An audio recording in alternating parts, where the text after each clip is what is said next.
A guerra urbana, que deixou mais de 4 dezenas de mortos e centenas de moradores sem voltar para casa, também provocou polêmica na área jurídica.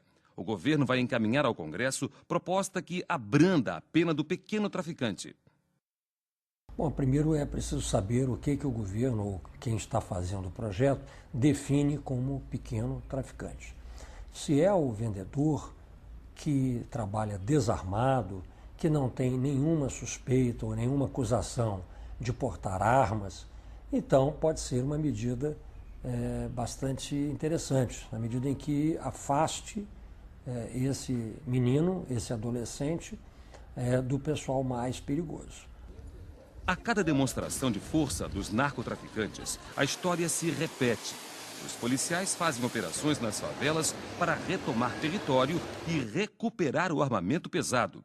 Por outro lado, os governos trocam acusações sobre as responsabilidades no episódio. As armas que chegam na cidade entram por fronteiras bem distantes. O perigo que ameaça o Rio sai do âmbito local e alcança todo o país.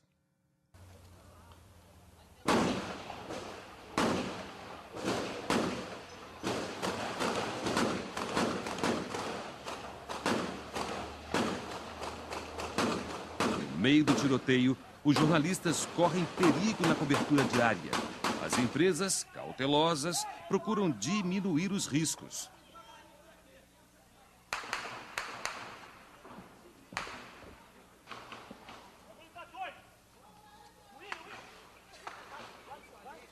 Nós não saímos para fazer qualquer violência. Nosso foco não é esse. Nosso foco é até onde a violência está mudando, está perturbando, está causando problemas para a população. Se tem uma operação policial que está fechando ruas, impedindo criança de ir para a escola, fechando o comércio, né, perturbando a vida de uma população, a gente vai, mas sempre com a máxima segurança.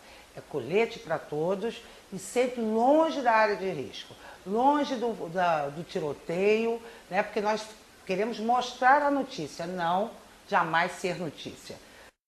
A cidade símbolo do país e bela por natureza expõe as suas mazelas na mesma orla que encanta os turistas. O cortejo atrai a atenção e imediatamente vira capa de todos os jornais mundo afora. Para discutir essa difícil relação entre mídia e violência, estão conosco em Brasília o deputado federal Antônio Carlos Biscaia e Antônio Rangel Bandeira, coordenador do Programa de Controle de Armas do Viva Rio. Em São Paulo, o presidente do Instituto Giovanni Falcone, Walter Maierovitch. E aqui no Rio, o editor adjunto do Globo, Jorge Antônio Barros. Você pode enviar a sua pergunta ou comentário pelo telefone ou através do nosso chat no site da TV Brasil. O endereço é www.tvbrasil.org.br/interatividade. Participe. Antônio Carlos Biscaia, deputado federal pelo PT do Rio de Janeiro, ex-secretário nacional de Justiça, como procurador-geral de Justiça do Estado do Rio, comandou a luta contra o crime organizado e o jogo do bicho. Deputado Biscaia, há 2 anos atrás, cerca de 2 anos atrás, o senhor estava na Secretaria Nacional de Justiça. 2 anos depois, o quadro piorou, concentrou-se no Rio ou federalizou-se. Qual é a percepção que o senhor tem desse fenômeno, né, dessa catástrofe que vem minando a confiança do cidadão brasileiro na força do Estado? Eu não tenho dúvida de que a situação é extremamente grave em termos de segurança pública. Não é uma exclusividade do nosso estado, da nossa cidade do Rio de Janeiro, é um problema que vem ocorrendo em todo o país. Eu creio que é um equívoco as pessoas pretenderem, de alguma forma, não apresentar essa gravidade. Eu acho que o primeiro aspecto é reconhecê-la, Dines. As autoridades, os políticos e as instituições que têm responsabilidade na segurança pública têm que admitir que o quadro é de extrema gravidade. Eu vejo isso em um quadro crescente. Eu tenho o início, o primeiro governo eleito no Rio de Janeiro, em 1983. Logo depois eu fui procurador-geral de Justiça e eu percebo que nesses 25 anos que decorreram, nós estamos progressivamente tendo um agravamento. E parece que as alternativas para enfrentar o problema não têm sido as mais adequadas. Essa é a minha percepção desse período. Walter Mairovich, desembargador e presidente do Instituto Brasileiro Giovanni Falcone de Ciências Criminais, especializado em criminalidade organizada e terrorismo. Foi secretário nacional antidrogas da Presidência da República. Desembargador Mairovich, a mídia nisso. A mídia está perdida, ela está conseguindo mobilizar a sociedade, ela está fragmentada. Qual é a sua percepção do trabalho da mídia? O que ela podia ajudar, fazer, talvez não maximalizar a coisa em cima do Rio, ou talvez seja só o Rio de Janeiro que seja um caso para ser tratado? A sua opinião sobre essa relação da mídia com a violência? Olha, eu dei uma olhada na minha hemeroteca.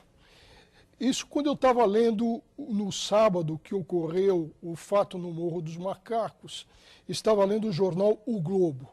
E eu fui direto na minha hemeroteca e apanhei uma edição do jornal O Globo, que é de maio de 2007. E essa edição do jornal O Globo aponta para dois fatos.